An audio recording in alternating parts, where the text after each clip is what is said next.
అహ్మద్ షరీఫ్పై దాడిని ఖండిస్తున్నాం. ముస్లింలంటే చేతగాని వాళ్ళనుకుంటున్నారా? డబ్బు ఉందన్న అహంకారంతో కళ్ళు నెత్తికెక్కి అహంకారం చూపిస్తున్నారా?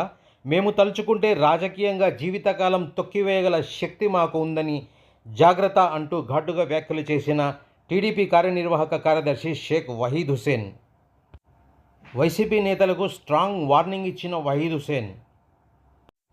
రాజధాని అమరావతికి చట్టబద్ధత రావడం ఎంతో సంతోషంగా ఉందని వహీద్ హుసేన్ అన్నారు. కర్నూలు నగరంలోని తన కార్యాలయంలో నిర్వహించిన మీడియా సమావేశంలో మాట్లాడుతూ ముఖ్యమంత్రి చంద్రబాబు నాయుడు కృషి వల్లే రాజధాని అభివృద్ధి చెందుతుందన్నారు. ముఖ్యమంత్రి చంద్రబాబు నాయుడుపై నమ్మకంతో రాజధాని కోసం రైతులు వేలాది ఎకరాలుగా ఇచ్చారన్నారు. అహ్మద్ షరీఫ్ గారిపై దాడి చేసిన వారిని కఠినంగా శిక్షించాలని కోరారు. ఈ విషయంలో ముస్లిం మైనారిటీ సమాజం ఎంతో ఆగ్రహంగా ఉందని వైసీపీ నేతలకు హెచ్చరించారు. గత 44 సంవత్సరాలుగా మచ్చ లేకుండా ఆయన తెలుగుదేశం పార్టీలో కొనసాగుతున్నటువంటి గౌరవనీయులు పెద్దలు అహ్మద్ షరీఫ్ గారి మీద ఎన్నో వాళ్ళు నోటికి వచ్చినట్టు మాట్లాడారు, చేయి చేసుకున్నారనే విషయం నిన్న మాకు పత్రికల ద్వారా తెలిసిన తర్వాత ఈరోజు నేను అహ్మద్ షరీఫ్ గారిని నేను కాంటాక్ట్ కావడం జరిగింది.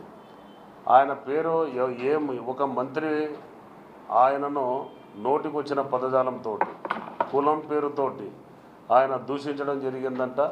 తర్వాత ఆయన మీద చేయి కూడా చేసుకోవడం జరిగిందంట. ఆయన చెప్పడానికి కూడా వెనకాడుతున్నాడు.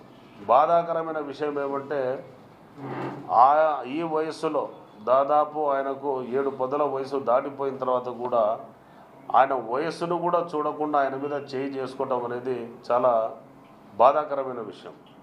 ఈరోజు ముస్లింలు అంటే మైనారిటీలు, ముస్లింలు అంటే చేతగాని వాళ్ళు అనే ఆలోచనతో ఏమన్నా ఈ డబ్బు అహంకారంతో ఎవరైతే ఆ మంత్రి అహ్మద్ షరీఫ్ గారి మీద చేయి చేసుకున్నారో, అహ్మద్ షరీఫ్ గారి మీద ఎవరైతే దుర్భాషలో మాట్లాడారో వాళ్ళని మీ పత్రికా ముఖంగా నేను తీవ్రంగా హెచ్చరిస్తున్నా.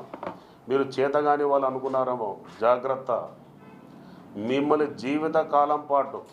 జీవితకాలం పాటు మిమ్మల్ని రాజకీయాలలో ఎదగనీయకుండా తొక్కి వేసే శక్తి మాకుంది, జాగ్రత్త. లక్షల కోట్లు మా దగ్గర ఉన్నాయని చెప్పేసి విర్రబీగుతా మీ కళ్ళు నెత్తికెక్కి మీరు చాలా అహంభావంతో మీరు 2019 నుంచి 2024 వరకు మీరు చాలా చాలా చాలా ఘోరాలు చేశారు. మీరు ఒక మైనార్టీ నేత, ఇంతవరకు ఒక మచ్చలేని నాయకుడు అహ్మద్ షరీఫ్ గారు. మైనార్టీ నాయకులందరూ కూడా తీవ్రంగా ఖండిస్తున్నాం. ఆయన మీద ఇంతవరకు 44 సంవత్సరాల సుదీర్ఘమైన రాజకీయ అనుభవం ఉన్నా కూడా ఈరోజు అహ్మద్ షరీఫ్ గారు తెలుగుదేశం పార్టీ మీద ఎంతో విధేయతతోటి, తెలుగుదేశం పార్టీలో ఎంతో నమ్మకంతో ఈరోజు వరకు కూడా చిన్న మచ్చ లేదు ఆయనకి. సొంత కారు లేదంటే ఎవరైనా నమ్ముతారా? ఆయనకి ఈ రోజు వరకు కూడా అహ్మద్ షరీఫ్ గారు 44 సంవత్సరాల సుదీర్ఘమైన రాజకీయ జీవితంలో ఎన్నో పదవులు ఆయన పదవులు ఈరోజు ప్రస్తుతం ఆయన వచ్చేసి ప్రభుత్వ సలహాదారుగా ఉన్నాడు.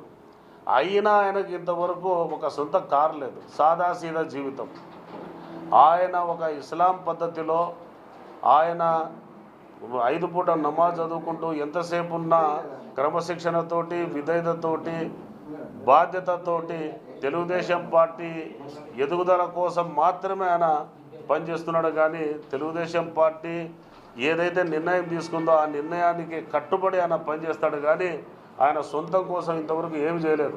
ఈ వైసీపీ పార్టీలో ఉన్న ఈ ఎవరైతే ముస్లిం మైనార్టీ నాయకులు ఉన్నారో వీళ్ళు అహ్మద్ షరీఫ్ గారి మీద జరిగిన ఈ యొక్క అవమానకరమైన దాడిని వాళ్ళు తీవ్రంగా ఖండిస్తేనే ఆంధ్ర రాష్ట్రంలో ఉన్న ముస్లిం సోదరులు వాళ్ళని గుర్తిస్తారు. కానీ లేకపోతే మిమ్మల్ని బజార్లలో కూడా తిరగనియరు, మీకు ఎలక్షన్లలో మిమ్మల్ని గోరి కడతారని చెప్పేసి ఈ సందర్భంగా తెలియజేస్తున్నా.